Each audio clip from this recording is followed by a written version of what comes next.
minute. Man, when I turn 49, I will look just like you. Thank you very much. Me too. Well, hey man, If I ever get that old. it's so good to have you back because there's a hit song out there by Oliver Anthony, and it's a screed for the American worker, or really workers worldwide, and it says things are so bad, I wish I could just wake up and all the things that I see out there weren't true, but it is true. It's So all so true. so Vaughn, I want to know, man, can we dream our way out of this? Well, I tell you, I've spent a lot of time trying to master the art of, dreaming, and that is to say, set up a lucid dream. And I found that a lot of us go to bed at night with nightmares, and it's because we have so much on our mind, and we're not really rested. We're not really peaceful when we sleep. We toss, we turn, and these are fitful nights when your mind just can't let go of everything that is weighing on you. Worries about what happened yesterday, concerns about what happens next. And I found that I can actually program a dream where I go in and address the situation, at least in my dream. and, Wow. and I wake up happier. Wow.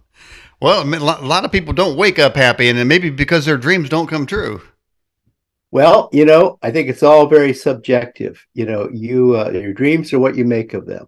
Mm-hmm. I can't control your dreams, or you can't control mine, but I do think we can share dreams. I think we can actually link our dreams, and that's a very rare thing. You Mm-hmm. occasionally hear somebody who had a dream experience with somebody, and someone said, "Yeah, yeah, I had that same dream." But those are very rare experiences, and it takes a lot of planning. And what I found in writing the ancient wisdom scroll called Lucid Dreams was that there is a great history going back 5,000 years, earlier Wow. than the Egyptians, Wow. and of people who actually did dream work. They actually thought they could find answers, they could see the future, they could resolve matters of personal health, and look deep within themselves, and improve their lot during dreaming.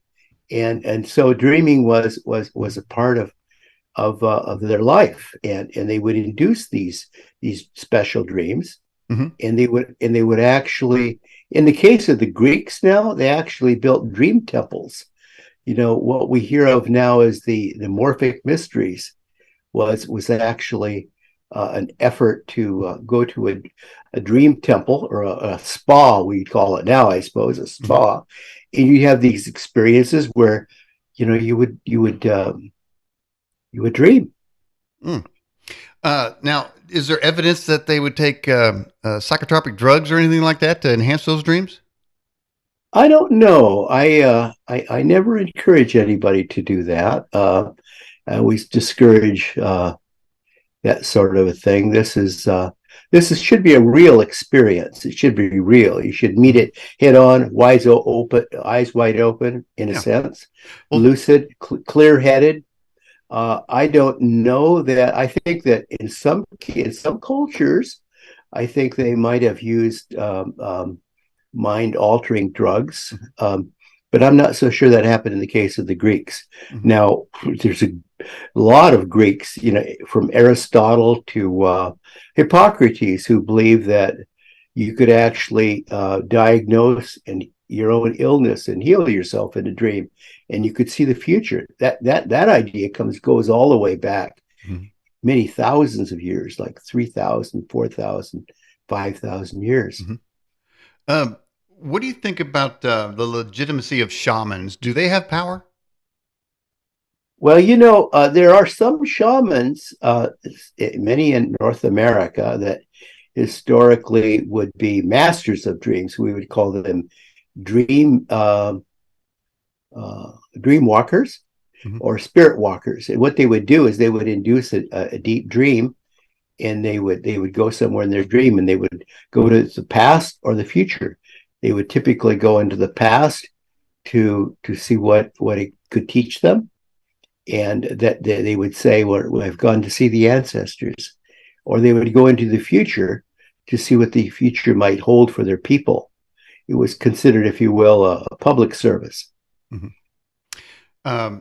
Only reason I asked because from where I sit, I get dozens and dozens of requests from publishers Yeah, from people that have shamanic experience or went have have information or they went around the world and and I really haven't engaged a lot of them. I probably had some on the show, but it just seems to be so many, man. It seems like is everybody seeking out the shaman? I don't well, know what's going can, on here. can I get on a soapbox for just a minute? Go You can for it. push me off if you don't like. All right, it's all you. There, there's been a tendency in recent years, interest in shamanic practices, Native American traditions, to try to become a weekend shaman. People would go to workshops, take classes, get their ticket punched, pay their money, get their certificate. Boom, Mm. they're a shaman. They're not. I'm just going to be really blunt here. People can yell at me all they want, okay?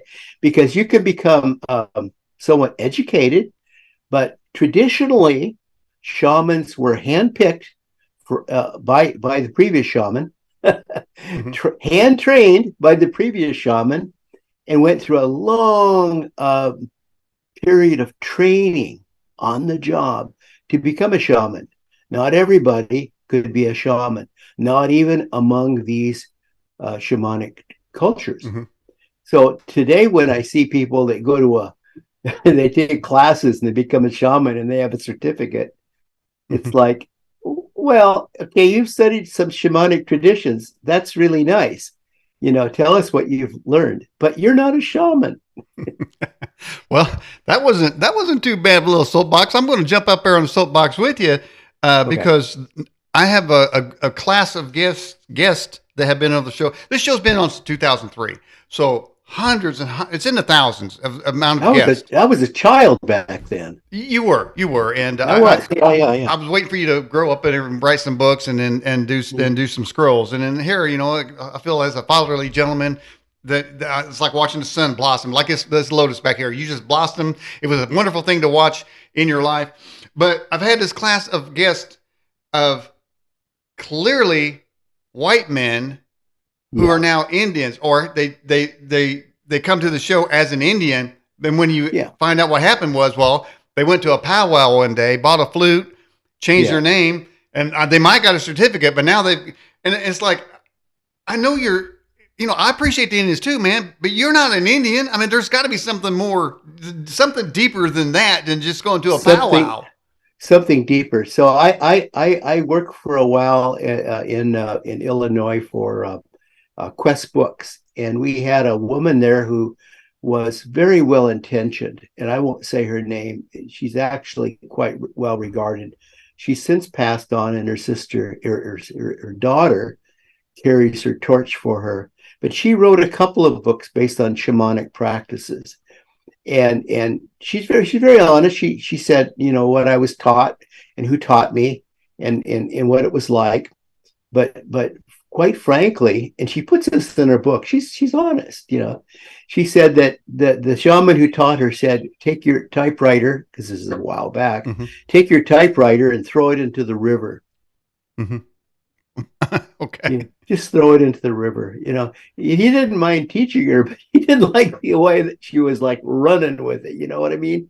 Now there are people that have grown up in these indigenous communities and learned shamanic ways, and it's a fact that in many of these tribal situations, the shaman of the community would teach everybody some of the basics so that they could have an individual vision quest. Hmm. And the vision quest was a personal encounter with finding yourself in a dreamscape.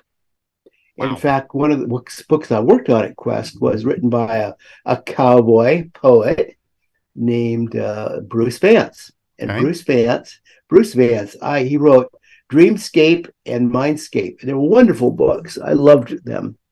I don't know if you could still get them, but the idea was that you could experience things in a dream, Mm-hmm. and you could go somewhere in a dream. And Bruce Vance kind of laid that whole thing out. Now, Mm-hmm. I think a lot of what he told was kind of his own personal observation.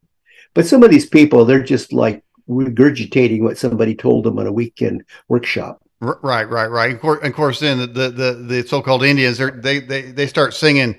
It took the whole Cherokee Nation put us on this reservation. That's a song from the '70s. There.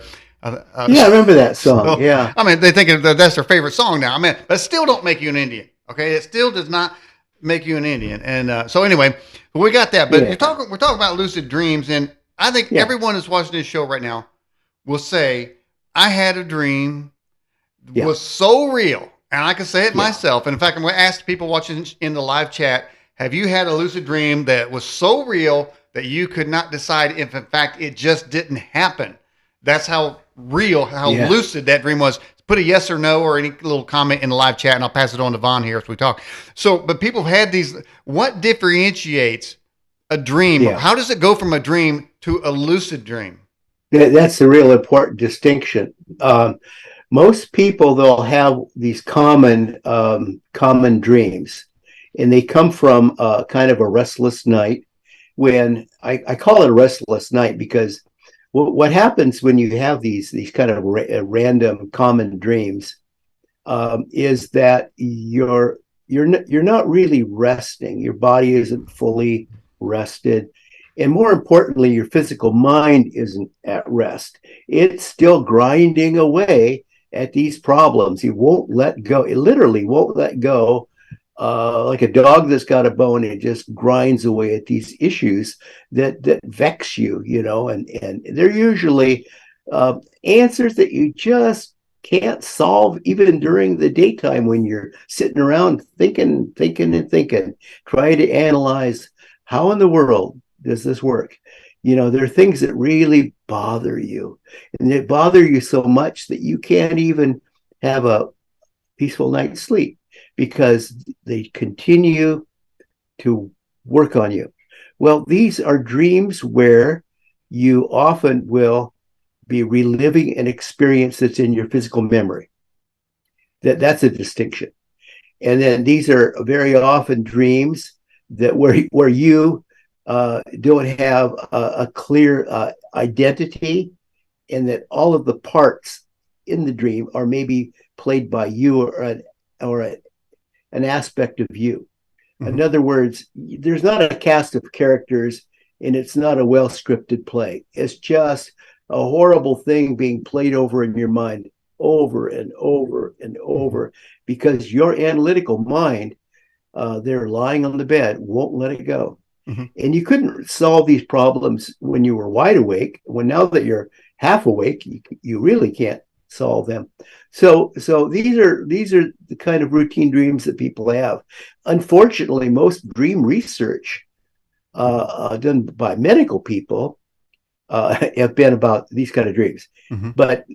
But we know that people will get into a dream state deep into the night. Now it will happen like maybe the last 2 hours before you wake. To have a lucid dream, on the other hand, you have to be really asleep. Your body has to be well rested. Moreover, your physical mind has to be pretty much tuned out. And then you get really creative. There's your inner self, whatever you want to call it, your soul, your spirit, your inner self, Okay. your consciousness. It comes forth and it takes you somewhere. And it's really interesting because it usually these are scenes that are nothing in your memory. They're totally new. And you see people very clearly. You might not even know these people. You might experience situations and go to places that you've never been to. It has nothing to do with your physical memory, although it could be a place you've been to that you're returning to. But the thing is, it's very clear, it's very vivid, it's all fleshed out, it's usually in color, and people have distinct identities. Moreover, when you wake up, You remember it. It was very clear. Mm-hmm. It had great impact on you. It really meant something, and it was insightful. You felt like you really saw something and learned something, although you might have to work a little bit to try to sort it out. Mm-hmm. But these are not just flashback memories being played over and over in a restless night. Do standard dreams, for lack of a better term, Yeah. do they morph into lucid dreaming, or does another dream take place concurrently? No, it'll be one or the other. Although, as I started to describe earlier, I've been one of these people that have what's called recurring nightmares. Usually, the same nightmare that I've been having in different variations for years and years and years and years.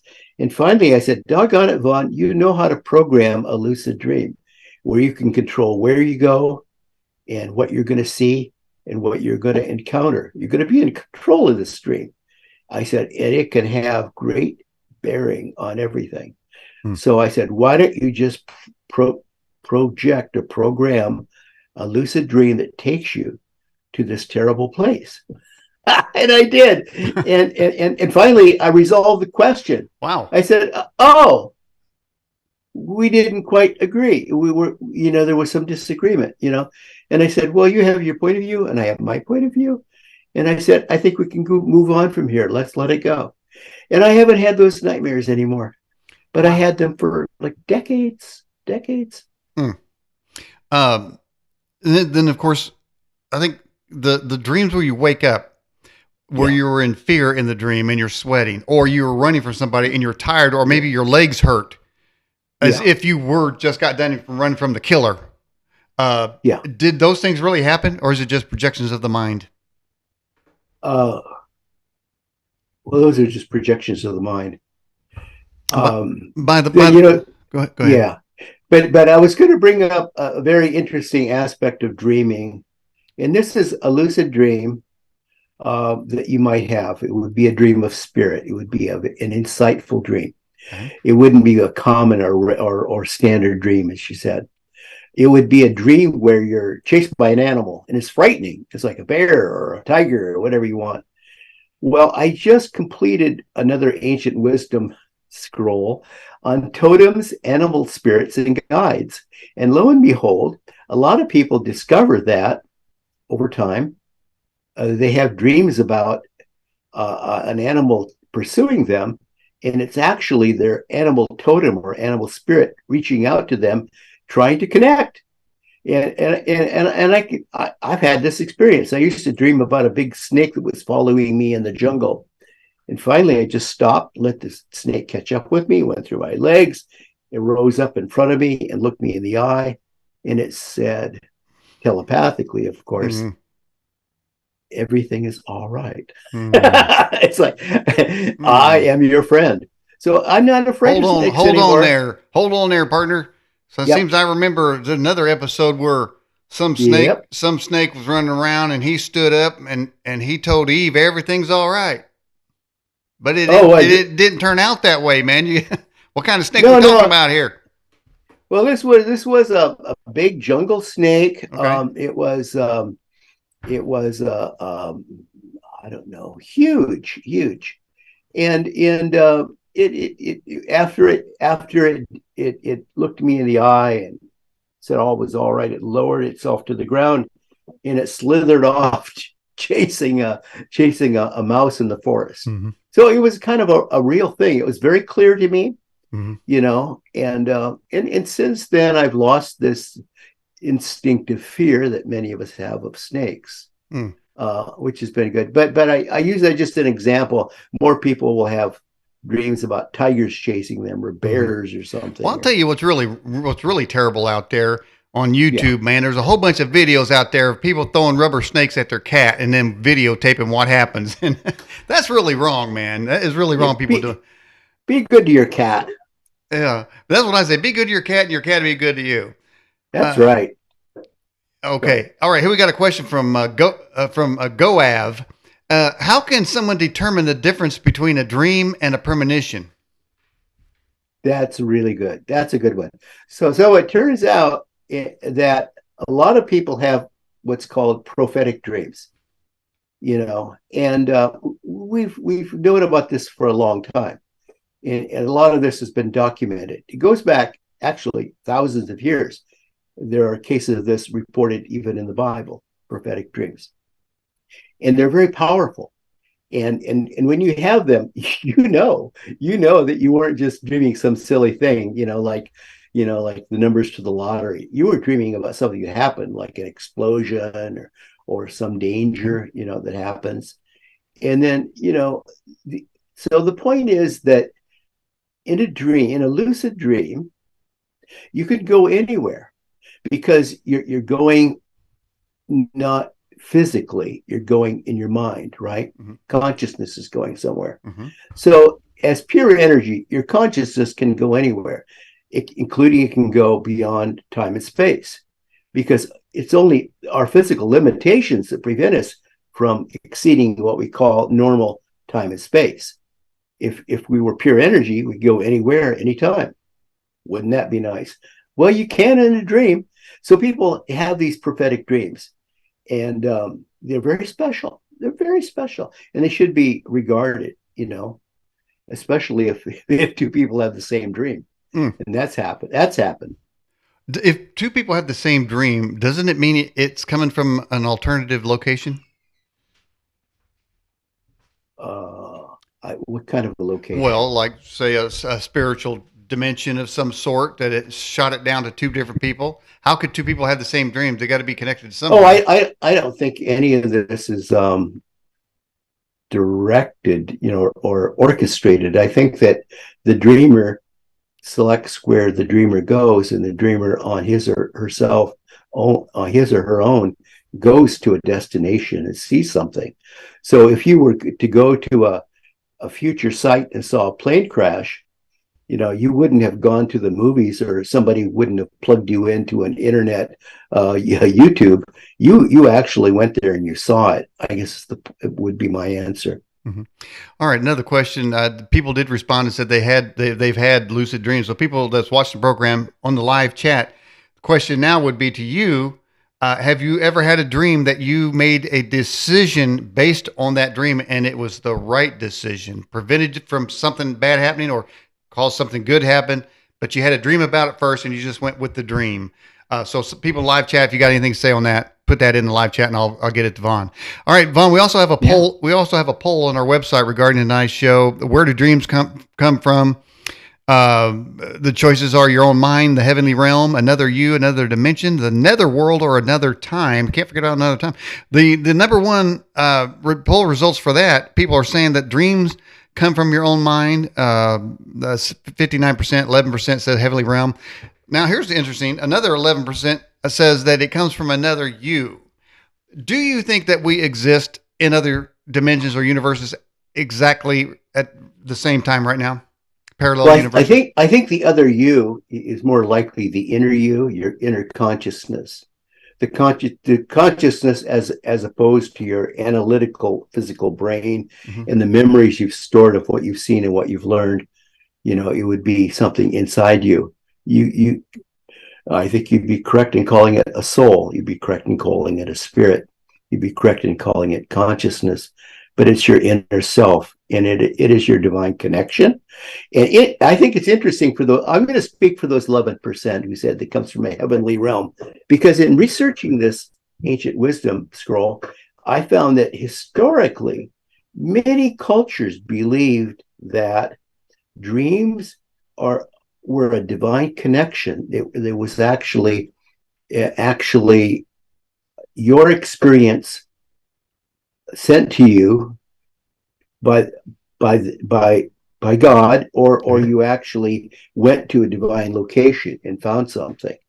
So this was a very, very, very common belief going back 5,000 years actually.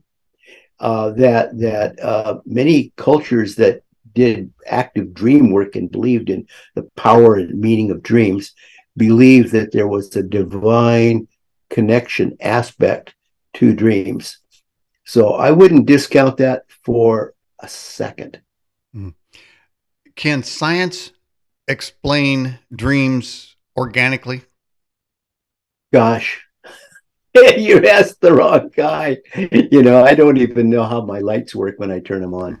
But I tell you that, Well, in efforts, for yeah, instance, I know that in near death experiences, the yeah, I don't want to say agnostics or whatever they are, the yeah, analytical class scientists, university types say yeah, that tunnel of light. I mean, they say, oh, we know yeah. exactly what it is. It's a chemical reaction, and it goes from over here and it goes over there, and then you see it as a tunnel of light.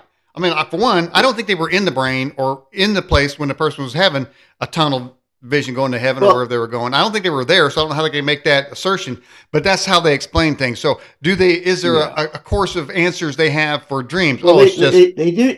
I agree with you. They try to explain it away in what we might call material reductionist thinking, that everything can be reduced to how much it weighs, how long it is, and what color it is. And this is just silly because some things just can't be measured that way. Our world is really not as material as we think it is. It's actually energy in a trans transformative state, a state of transition. So I always think of the great work that was done by Dr. Raymond Moody, who studied um, near-death experience, and he was a clinical psychologist, and he wanted to study this all these reports he'd had heard of people that would die for a while. That is to say that there was no brain function or no heartbeat, mhm. and then they would experience going through a tunnel of light and meeting with people or a divine messenger at the other end, and they come back with really happy with what they'd seen, so on the return. And but he got to thinking, that there was some aspect to this that was very much like a dream, where they would actually go out and come back with information, Mm, because we dream not with our physical mind. I think this is a point that needs to be made. Now, when you have a standard common dream where you're restless and you're dreaming about incidents of the past that you can't resolve, yeah, you're engaging your mind and your body. But when you have these lucid dreams, it's really something special. It's really something different. I would call them, okay. to separate them, a dream of spirit. All right, we have this question from Dreamer. It says, Vaughn, have you gotten a dream body yet? Solid dream body, you can go interact with the physical world. Yeah, you do get kind of a sense of finally a body, and your body is kind of like, I'm not sure if it's a made up body that you recognize, or it's Mhm.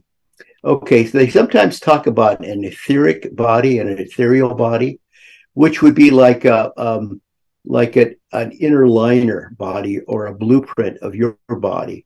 And so it resembles your body, but it's not dense and physical. You can't, in other words, somebody couldn't shake your hand in your dream. Well, Yeah, maybe yeah, they but could. but they could see you. So I've had lots of dreams where I would go and meet with people and, like, do dream healing Oh, or dream you counseling, where where and where have you gone? I would visit people who wanted this done, and I would visit with them, and they would say, "I saw you, and you came last night." I said, "That's absolutely true."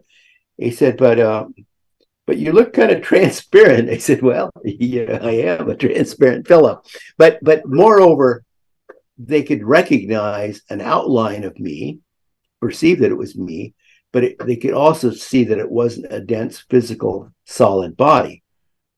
Hmm. So I think that's probably what people experience in a dream body. All right. Curious says, is sleep paralysis connected to lucid dreaming? I don't think so. I think that's a physical condition. Okay, so what do you think happens in sleep paralysis? A lot of times people say that they have actually visitations from Yeah. various entities based on that. I don't know. I suppose it's possible that this is a nightmare that they keep having over and over and over. And then I don't doubt that Now, in some people usually cases, say that nightmares are, if the repeating dreams is because you have yeah, unresolved issues. Do you agree with yeah, that? right. I agree with that, and I'm thinking that I don't know a whole lot about the research that goes into the sleep paralysis or dream paralysis, but I think that it's a physical emotional condition.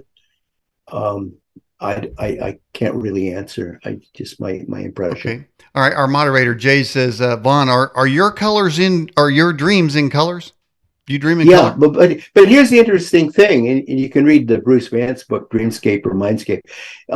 We all perceive color slightly different. So in your dream, and I think this is true for me, is I'll see things in color, but blue. The sky isn't necessarily blue, and the sea isn't necessarily green.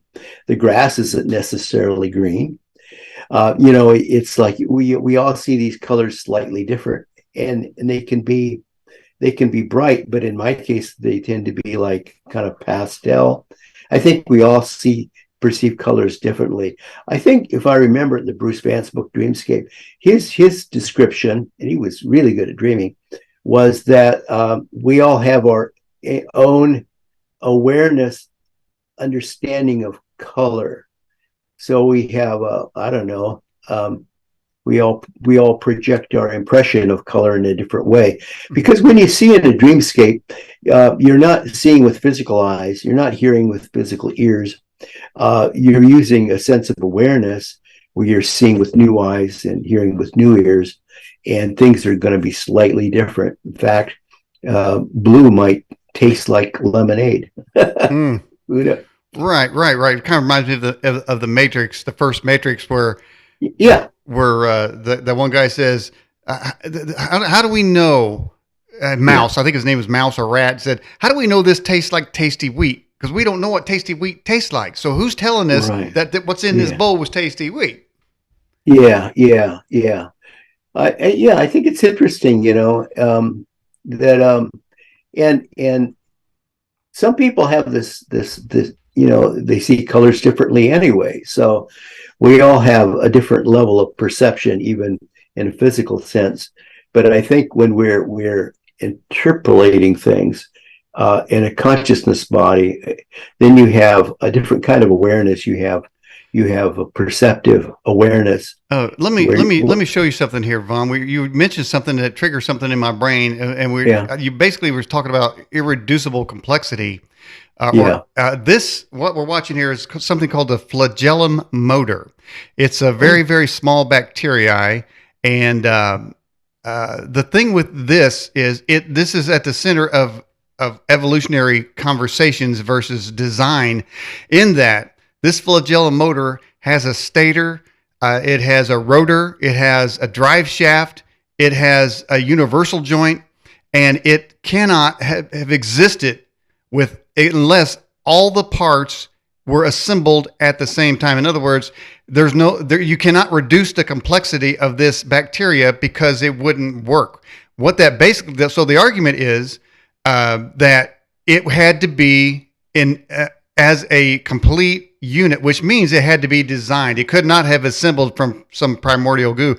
That's one of the scientific community's arguments about irreducible complexity. So there's evidence out there for various things that when we're told by the scientists what things are supposed to be, that they're really not. And if we do the scientific analysis, then we'll come up with a different answer. And by the way, what's the cat's name? We're all about cats over here. oh, this cat is named Miss Pinky Tuscadero. Pinky Tuscadero. Right. Okay, now tell us some facts about this. Does the cat dream? Cats do dream. I don't know what they dream of, but they have pretty wild dreams. They're very imaginative. You can see, because their little paws are Mm-hmm, moving, and mm-hmm, they mm-hmm, get really excited, and mm-hmm. they wake up, and they go into altered states of consciousness all the time. Wow. Okay. Cats are So wild. shamanic cat. It's a shamanic cat. What was I going to say? So do She's you just dream? Do you just dream a about your cat. cat? I have actually visited my cats that have passed on. They actually come to me, Mhm. and we have little reunions. It's kind of interesting. Some people, Mother Mary comes to them. Some people, their cats. Hey, can you turn the cat around so we can see the face that cat's face to the camera? I think everybody would appreciate that. All right, everybody, say Yeah. hello to She Hisky. said, "What? What?" Look at the eyeballs. Oh Yeah. man. Well, this is why I love this program. We don't have no rules over here. All right, Kentucky girl says, uh, witches do. I guess witches do astral projection. Do you do that as well?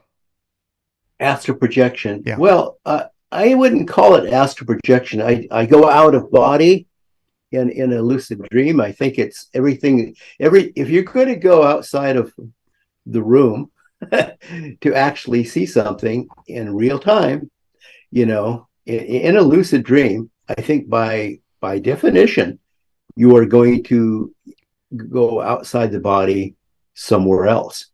But to say it's astral, I think it's your consciousness that goes, and maybe we're just talking semantics here, but I think it's your subtle energy body, your conscious body, your energy, your spirit that goes there. I think Mm-hmm. it's actually your spirit that goes there. Mm-hmm. So I don't know. When people can see you in a dream, obviously you have some form.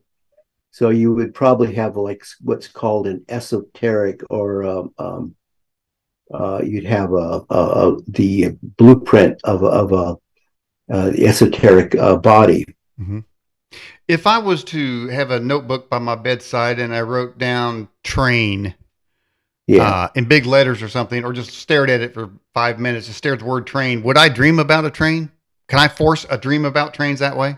Well, see, I think this is the way it works, and I try to get into it in the ancient wisdom scroll. Is to try to program the dream you want. You need to actually visualize what you want. So it would better to actually visualize a train rather than the word train. Mm-hmm. So if you visualize Okay. the Okay. train, So try to yeah, visualize it till you fall asleep. yeah, to visualize it as you go to sleep, and you're actually saying, "This is what I want to see." Mm-hmm. And the same would be true if you wanted to go to a certain place or visit a certain person or go to a certain time. You would actually visualize that. And how successful is that relatively successful doing that? If you do it well, you have to put yourself completely to sleep. You have to put the physical mind to sleep. You have to reach some inner harmony where your analytical mind allows the consciousness to come forward so the spirit can leave the body. Then you actually want to creatively visualize where you want to go, when you want to go there, Mm-hmm. what you want to see, what kind of experience you want to have. You can even choose the characters in your dream, the place in your dream, the time of the dream, and the circumstances. So you can be very creative, Mm-hmm. because these can be total learning experiences. It's Um, like taking ultimate numbers of free uh, practice swings before you begin. mhm. Vaughn, are you a Beatles fan? Yeah, yeah. More of a not so much a Paul McCartney fan. Uh huh. Okay, and But that I would agree with you. I would differentiate the Beatles from that. Yeah. Um, yeah, there was a song called "I Got a Feeling." Have you ever heard of that one? I've got a feeling. Um, I can't think of it Okay. offhand. Okay. Yeah. It doesn't seem like it's not like "Love Me Do" and those kinds of songs. But I mean, it's a catchy tune. But there's a specific line in there where John Lennon says, uh, "Everybody's had a certain kind of dream," and I won't really just say it, and I don't know why I won't Yeah, say it, but it's in the lyrics. And the reason yeah, I bring that song, "I Got a Feeling" up, and that line in there about dreams, yeah. because somebody wrote in a question says. A friend of mine dreams about nothing but sex. Is there something wrong with her? That's like Freud said that everybody dreams about sex, and everybody said, "Oh, Freud had a problem." because not everybody is like Freud, but maybe a few people do dream about sex because to her it's an unresolved issue. It's a thing that is heavy on her mind when she goes to sleep, and I would call this a standard dream that you keep grinding away at. It's Mm-hmm. probably not an insightful, meaningful, helpful dream. It's probably a bothersome dream. Mm-hmm. And I'm wondering if somebody has those continual type of dreams. I'm wondering if subconsciously they aren't summoning an incubus or a succubus demon. Oh, that'd be a horrible thing. I wouldn't want to do that. No, no, Mm-hmm. no. I don't know. I suppose that would take it to maybe a lucid dream state where you'd actually create a situation. When you start creating a situation and bringing things to you, or you going to something, it's kind of like beyond. See, these standard dreams are just imaginings inside your head. They're just like analytical thoughts that are just spinning around your little neurons in your brain. You're actually playing with your memory banks and trying to rearrange the furniture. Um, so trying to bring an incubus or a succubus into your life is beyond what most people would probably do. Mm-hmm. I'm sure somebody's out there trying it though. All Yeah, right. I hope not. Don't do this, people. It could not end. It may not end well. All right. No, no. Somebody says, Vaughn, I was a big daydreamer back in grade school. Is that a form of lucid dreaming? Daydreaming? Thank you. Yes, I try to make that distinction in the ancient wisdom scroll. People can have random lucid dreams and they're really special. But for some people, it's like, wow, what was that? It seems so real. I was somewhere else for a minute. I was dreaming, or they say I had a vision, or I was somewhere else for a minute, or they'll say I was daydreaming. It could even be a deja vu experience. And these are all like the brief little random lucid dreams that some people experience. Hmm. All right. And then we have this here. Another question come in. When or what if someone learns how to appear in your dreams and you don't want them, but they are stalking you? Is it possible? Can somebody stalk you in your own dreams, Vaughn? Holy cow. I don't want to alarm people, but I guess it would be conceivable. It would be a very evil Man, person. you talk about a night stalker. That would be a a night night stalker. a night stalker, a cold Darren chapter McGavin night would be stalker. very happy Yeah, about that, wouldn't he? Garen McCavin. Yeah. He'd take care of it though for you. Um, Oh yeah. but let me get this a little clearer though. Are you saying that Yeah. you can travel in your dreams?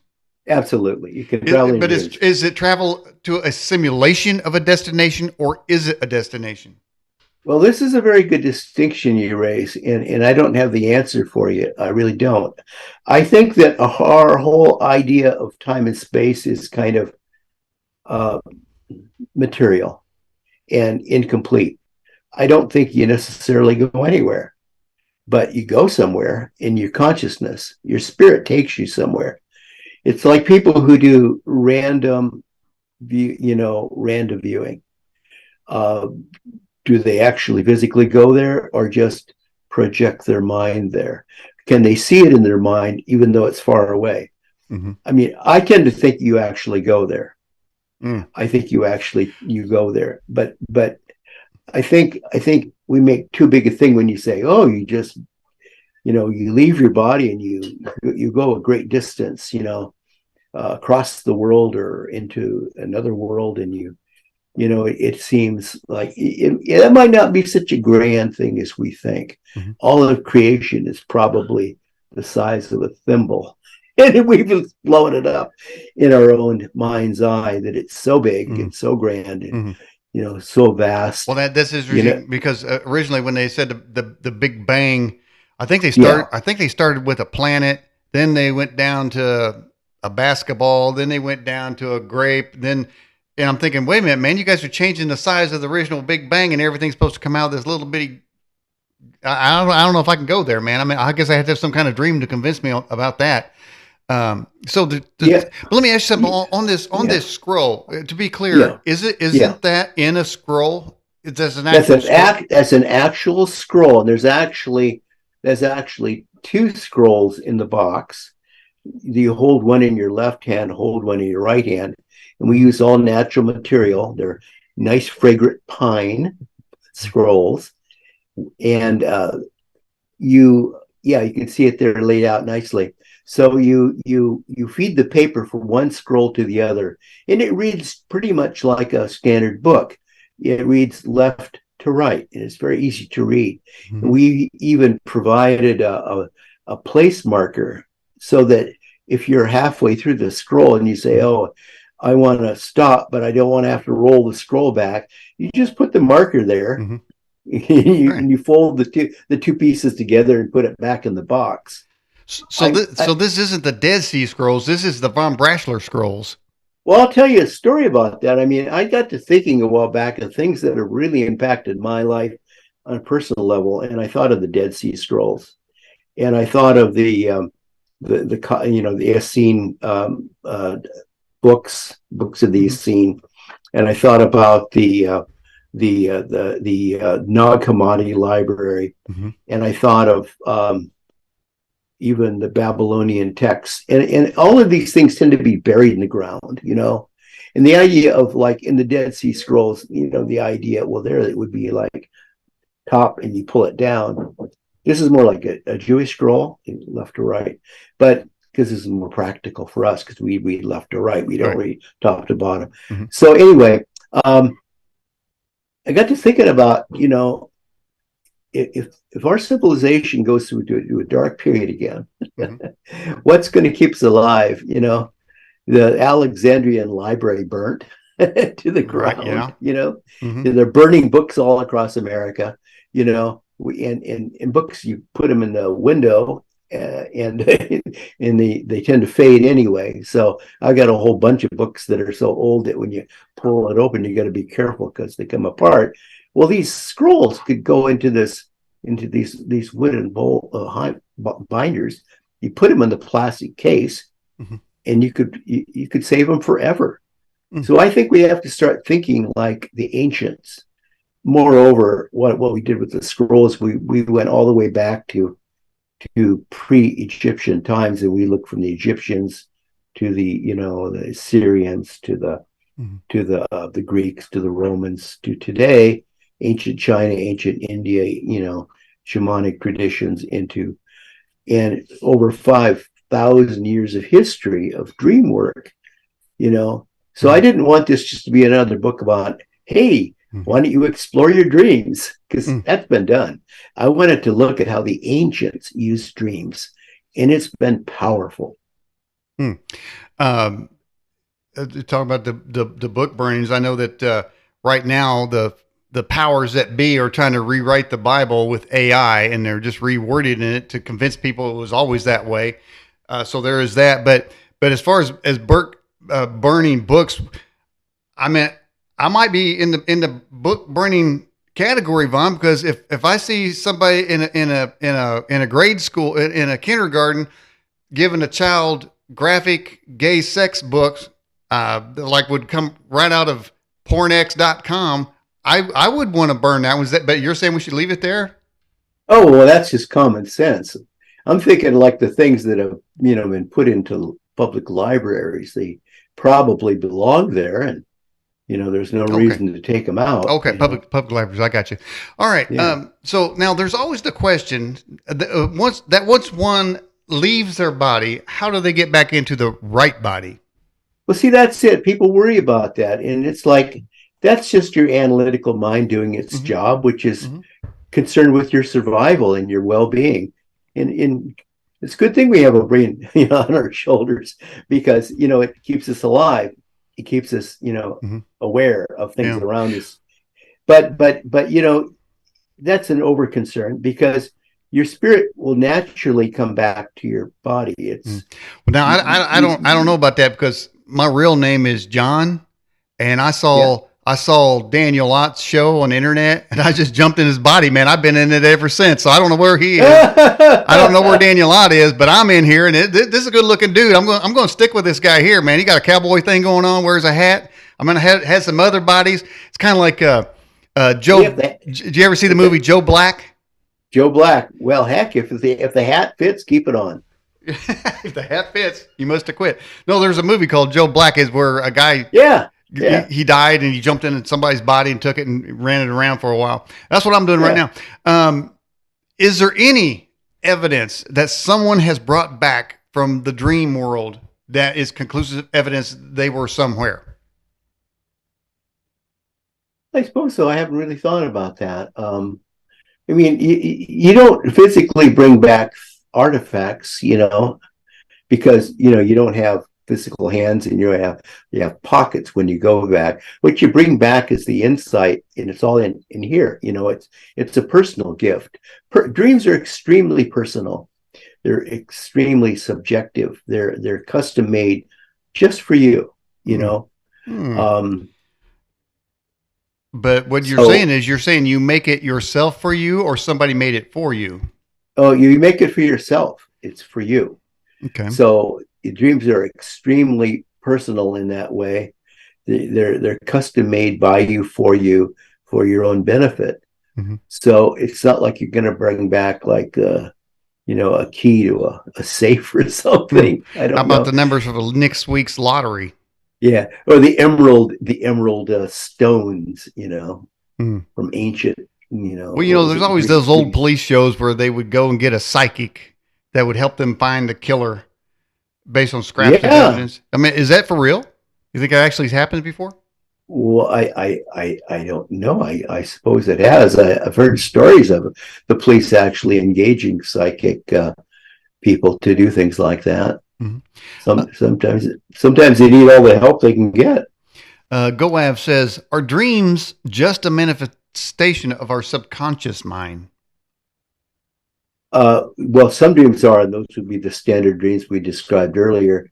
These are a manifestation of the mind. They're manufactured by the mind. They're a reiteration of things that you've experienced and are in your brain's memory bank, mm-hmm. and you're just trying to resolve them. Mm-hmm. But the difference between a lucid dream is they're totally fresh and new. Mm.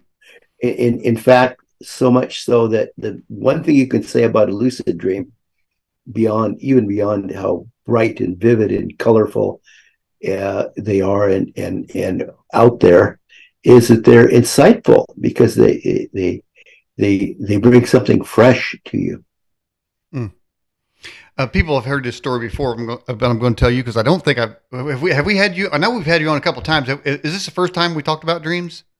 Yeah, I think so. Because we talked about time travel. I mean, you got so many great subjects going on. But so an actual dream that I had that actually did something, and I'll tell you what it was. I was dreaming, and I saw a water tower, and in the dream, the water tower, a door opened at the bottom of the bowl. It's got the big bowl and it goes down.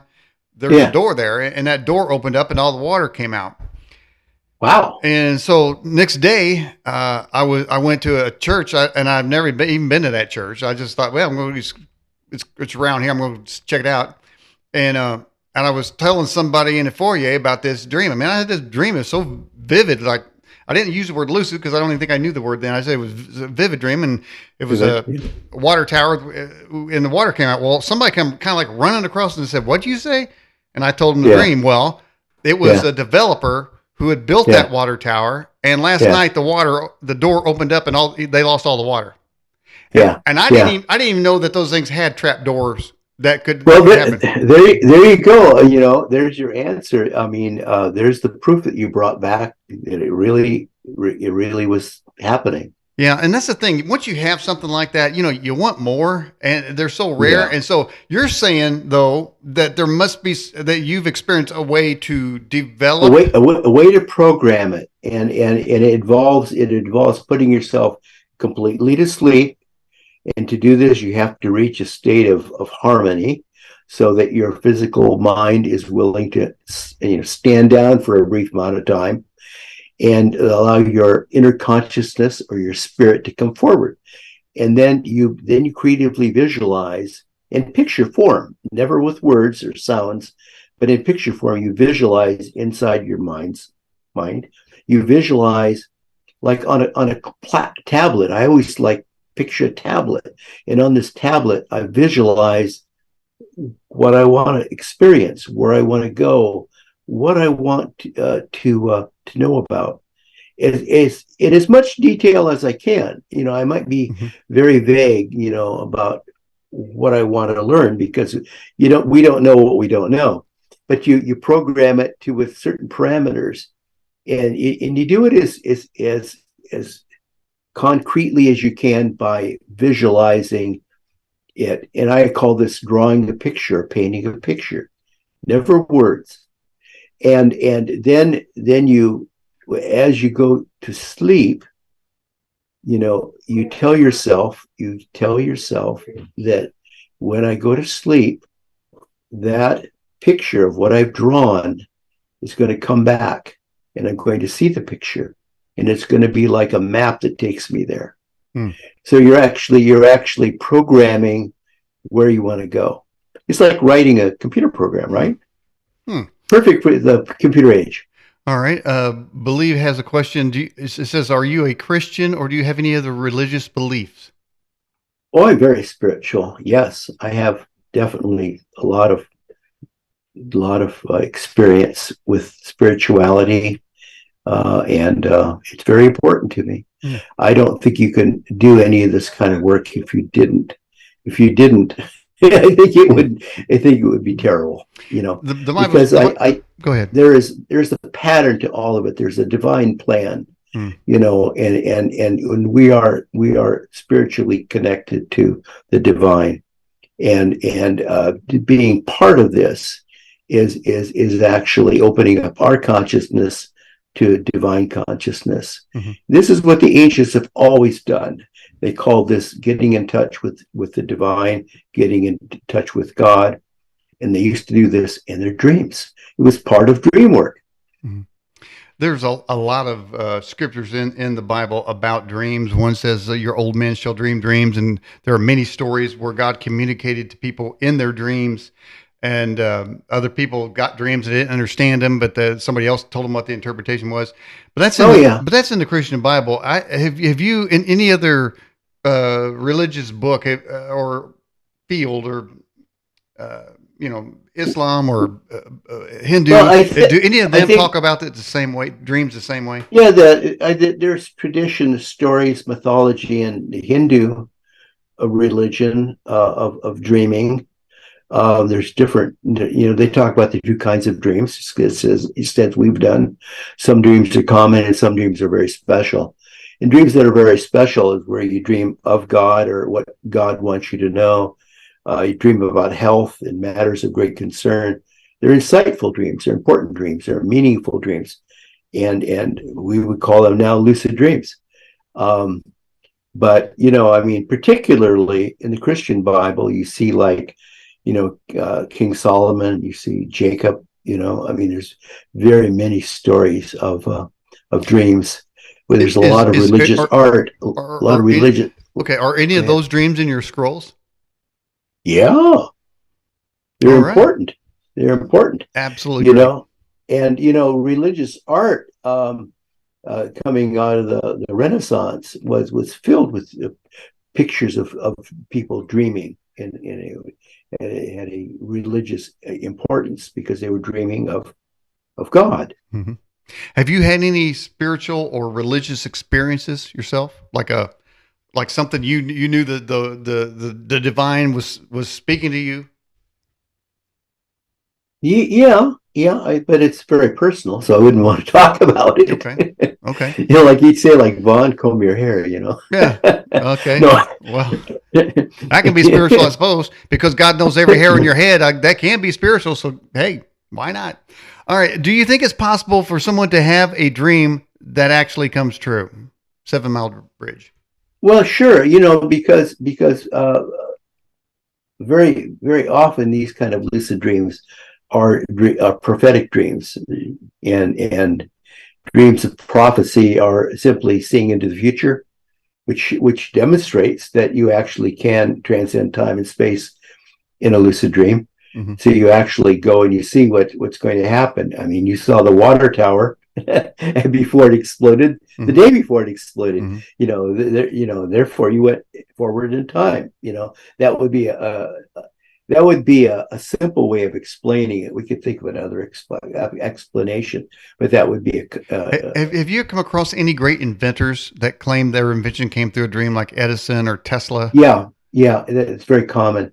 So in the case of Tesla or Edison, they would be inspired, by in what we would call daydreams. Tesla looked up and he said, "Oh," he got down on the ground and started drawing. And it's a similar story of Edison, that he looked up at the light and he said, "Ah," So these are like, I don't know, these are like daydreams that they Mm-hmm. have.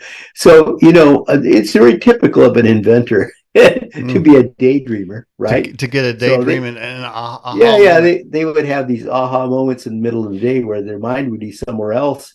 Where were they? They were Okay, in a so little now we have dream. questions. Have you ever Yeah, had a yeah. dream about the future national or world events that came true? I guess Me we're talking to per you me yourself. me personally, Hmm. not yet. I have dreams of the future, but Hmm. they haven't come true yet. I do have the classic one that I tell when I'm talking about dreams. A friend of mine years back, around 9/11, he was telling me, he goes, man, I just September the morning. He said I had the Hmm. craziest dream. He said I was driving through a big city and two tall buildings were on fire and there were fire trucks and everything. And Yeah, we were at a business, and I said, well, you better go over here and look at the news. And right then, the plane had just hit. And yeah, so yeah, yeah. so there are people that, but it's almost like it's after the fact. You just can't get ahead of it. It's just like, well, you had a dream, but who do you call? Who do you tell? Who's going to believe you? So even if answers did come that way, we wouldn't be able to get the Well, one up. well, I know that once I was going to go and travel across the country to visit my son during Christmas, and I dreamed that all kinds of terrible things happened. That the road was out, that the plane was not ready, something was wrong with the plane, that I would get lost if I went, that I would be late. So I wake up from this terrible dream, Hmm. and it was so real. It was like, oh my gosh. And I said, well, I'm glad that's not happening. But I'm committed to cashing in my tickets and meeting my son at the airport. So I get in the car, and well, the first thing I noticed is that the alarm didn't go off. So I'm in a hurry. Then I checked the alarm and it was set to ring. And I tested it and it rings, but it's like, it didn't ring that time. It didn't ring. So that's odd. And so I got in the car, and there was a detour, and the detour led in the wrong direction. Mm. And finally I said, 3 out of 4, that's it. I can read the signs. And I went home. Mm.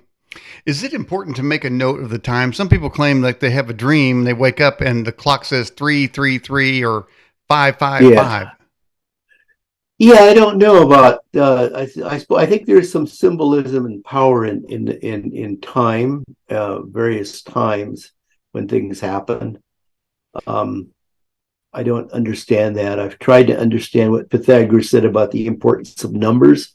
I'm sure it was powerful, but unfortunately, he died without leaving any Mm-hmm. instructions to any of his teachings. Uh, So I don't know. I don't know. in, in Um, in the Matrix, they said that if you die in the Matrix, you die in real life. Is that possible with dreams too? If you die, well, has anybody it ever said said they that died in their dream? if you die in a dream, you could die in real life. But I think I have dreamed about, dying in a dream. But I understand I was just visiting a scenario, so I didn't take it literally. I think if you take it literally, your heart just stops. I think it's kind of like, oh, that's it. It's kind of give into it. You Hmm. buy into it. Hmm. Um, I see I our moderator says that it's 11:11 for them. yeah, yeah, Anybody yeah. else watching the show have specific numbers that keep popping up? We had a pastor on the show, uh, Troy Brewer, and he said that God speaks to people through numbers. So we already discussed that God speaks to people through dreams, Well, but well, he also that's speaks well, through that's numbers. well, that's very true, and it's funny you should mention that. I often will wake up, and I'll start to wake up, and as I wake up, I'm in a dream, and there's somebody reciting numbers to me. And I've asked many people, did you hear the man reading the numbers? He was like on a loudspeaker. Hmm. Nobody else hears this. So Vaughn, So are you okay, man? Are you hearing voices? Are you okay? I'm okay. Okay. Okay. I'm Got okay. worried about you. And somebody else said they've got 1111 that keeps popping up. Now I'm just Yeah. wondering, is it because it's such a strange number that we out of our our normal daily routine, or messages? You know. Well, no, I've been told that the number 1111 does have great inner deeper meaning, and I don't really know what it is. Well, I can tell you this. Here's what I would do. Whenever, and Uh, this happens all the time. And when I see some anomaly, what I would say an anomaly yeah, or attention yeah, getter, then yeah, my spiritual antennas go up, and I'm looking around. You know, they say you're most awake when you have pain. Well, when I see an yeah. anomaly like that, I'm like, okay, well, somebody might be saying something. Pay attention. Is there going to be another 1111? Um, Well, well, so that's it. It's trying to get your attention, and you bring up, 1111, and it's like I think there was a lot said about 9/11. I think what happened. Trying to think, but the numbers seem to align for a lot of people. I think there is some significance to all of this. mhm. It's somehow meaningful.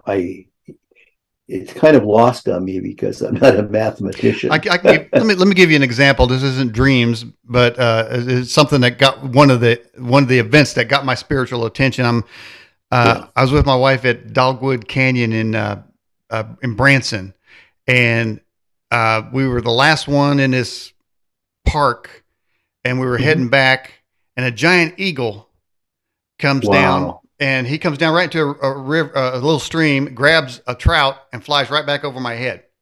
Wow. Well, that's interesting. But an hour earlier, a couple was walking by and they had a little dog. And Yeah. I said, "Well, what's the dog's name?" And he said, "Godzilla." So, Uh, okay. So here's the story now. So Godzilla, that was unusual name for a dog. And then I have the eagle sighting. And so yeah. on our way out, uh, one of the guys that runs the tram through there, I kind of went right past him. I said, "Hey," I said, "Man, you not believe it? I just saw an eagle grab a trout in this stream." He says, "Well, I've been running this tram 495 times, and I have Yeah. yet to see an eagle get a trout." I said, "Really?" Yeah. Yeah. I said, "Well, what's your name?" And he said, "Godzilla." Yeah.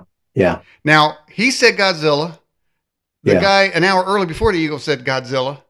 And Yeah. then he says 495 times. So I'm thinking, well, I got bookend Godzilla's. My attention's like on fire here. It's like, man, this is not possible that I have Yeah. bookend Godzilla's coming out with an eagle catch in the middle. But that Yeah. 495 bugged me. And so on the drive home, hours and hours of driving, I'm looking 495 here. He said 495 for a reason. And I still don't know what that is. I still may find out. We were looking at license plates. We were looking at billboards.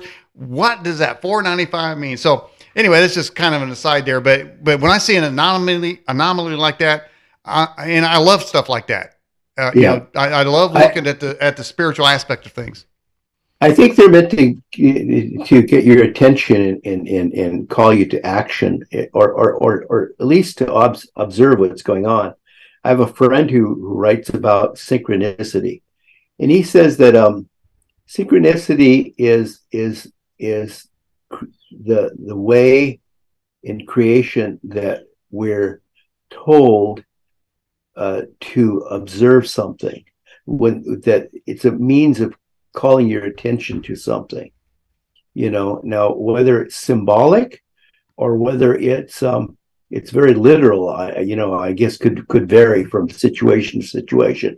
But think when things happen in a pattern, or things are repeated, And this happens. I've had experiences like this too. Like I'll hear the same name over and over Mhm. in one day, and it's like something is trying to get my attention. I had better listen, Mhm. because it's important. Yeah, and I'm just wondering how much information actually is coming to us, but our daily businesses, our walk that we do, and the internet and the cell phones and the this and the that are just distracting us from messages that. And who knows where we'd be as a human species if more people would listen, be more Yeah. attuned to the supernatural. Because I believe in one God that rules over everything, and I think He loves everybody. And so I think a lot of people aren't Well, listening. Maybe we need more people to listen. yeah. So I wrote a book earlier, Mysterious Messages from God. And I posed the question, if we're not listening, how will we know when God speaks to us? This is a real problem because people don't listen. They don't listen, and it's like, for sure, he's not going to send you, like an email. He's, I tried that. It didn't work. it's going to be much more direct. Hmm. He's going to call out your name, or if that doesn't work, he'll send an eagle, or he'll send Godzilla. There you go. I mean, why did the tram driver call himself Godzilla? It's unbelievable. I mean, That's it's amazing. not even possible that he would have done that in the realm of things. But I've always heard that, especially when it comes to God, that He'll speak a word, and Yeah, if you listen and you heard it, whether or not you acknowledge it or you think, well, did somebody just say something, something, then if some way or another you acknowledge it, then He'll speak two words. And if you can get yeah. on that, then he'll speak three. And next thing you know, he's telling you a sentence. Next thing you know, you're having a conversation.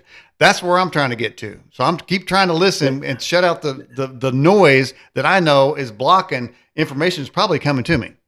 See, I think that's it too. I think that we have to learn to listen to the voice of silence, because the voice, it's going to be silent except for you. It's going to be a message heard only by you.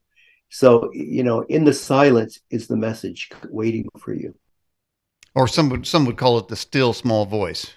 In the still, yes, the still small voice. It's In fact, exactly it. in It's fact, not gonna it's not gonna come booming across the television where millions of people hear it. mm, It's meant just for you. mm. So I tried the beeper method, didn't get no response there. Email didn't get, haven't got an email yet.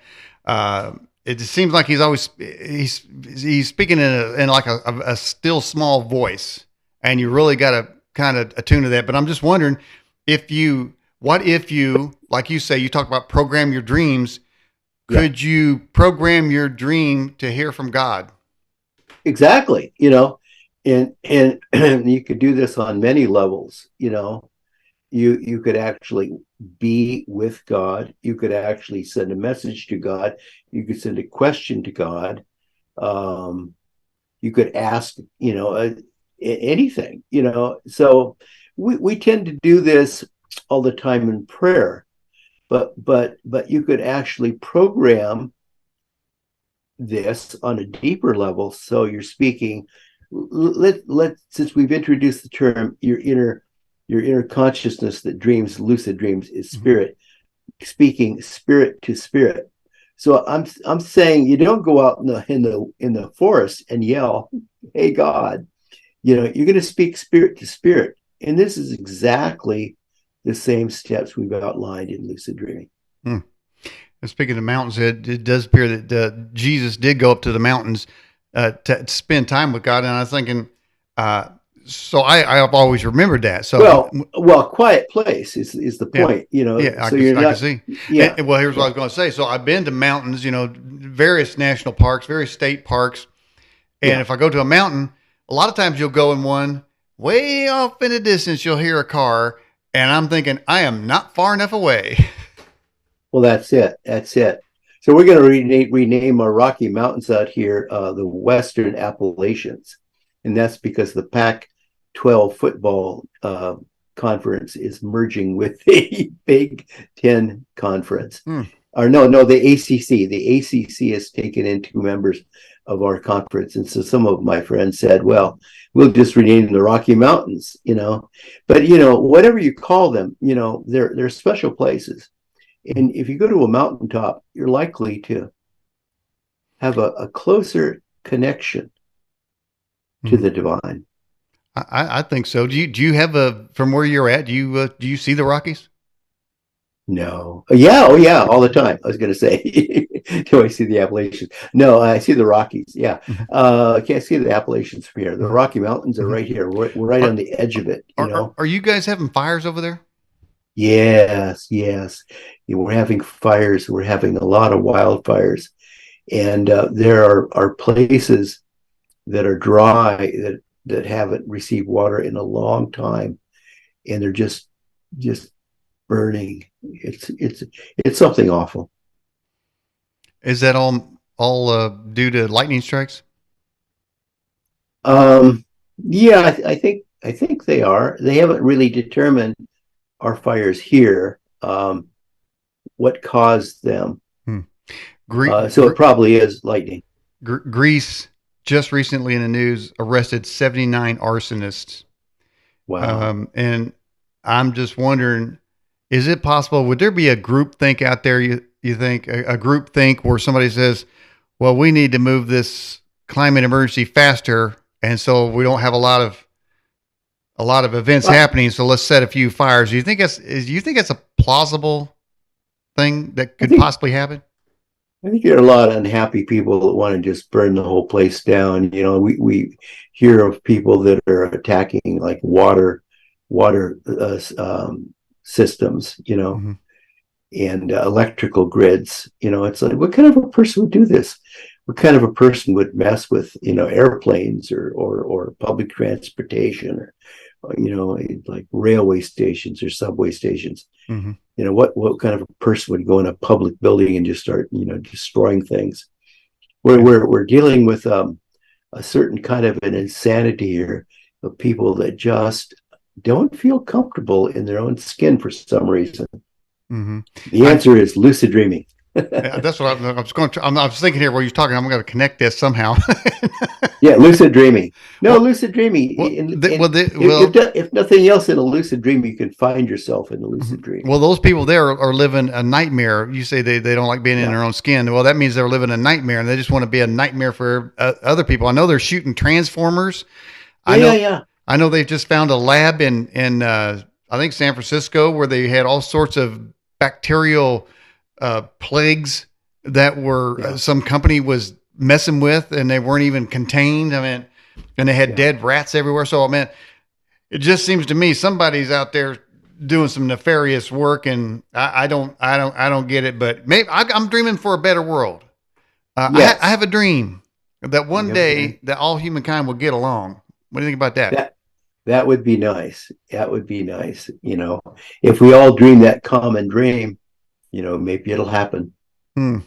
Well, now you're talking about imagine. Imagine there's no country. I know, I Isn't know. That was hard to do. a powerful song. Yeah, Yeah, yeah. yeah, But when it comes to it, it's like, um, I mean, it's a noble. I mean, I could see that in a certain way, but it's like one of those things. Well, if we just let everybody in the country, they'll have a wonderful country. Now we got Americans fighting with immigrants. We've got all this stuff going on. So that wonderful come on in. I mean, it's like the kumbaya thing. I mean, that Imagine song's kind of like that. If we try to do that, yeah, somebody would yeah. take us over, like we took over the Indians in the early days, because we wouldn't have any weapons to fight back, and we'd given all our stuff away, and they'll be saying, "That's great, man. You keep on imagining, but we're taking it over. We're taking over." Yeah, we just all go in the casino with the Indian casinos and gather together. Yeah, well, you know what? I might be Indian. I might have some Indian blood in me too. I don't know. I got to check. I'm feeling, I'm feeling like I want to like smoke a peace pipe and then have a lucid dream. Yeah, exactly. Yeah, that wacky tobacco they have. Yeah. Well, Vaughn, man, thanks for coming on the show in a pinch. How can people get these scrolls? They're available online. In fact, they're on sale on Amazon. I forget exactly what they are, but there's two of them out, and we're going to produce more. And Amazon's running a special on them now. You can get them Barnes and Noble online. You can get them in a bookstore. If your bookstore doesn't get them, ask them to contact Schiffer Publishing, Mm-hmm. and they produce them. All right. Well, Von Braschler, I'm going to let you go. Thanks for coming on the show, and we'll have you on again sometime. Maybe the next scroll. Who knows? Thank you. That would be great. All right. And say goodbye to the cat, too. Okay. Dream on. All right. Dream on. Bye-bye.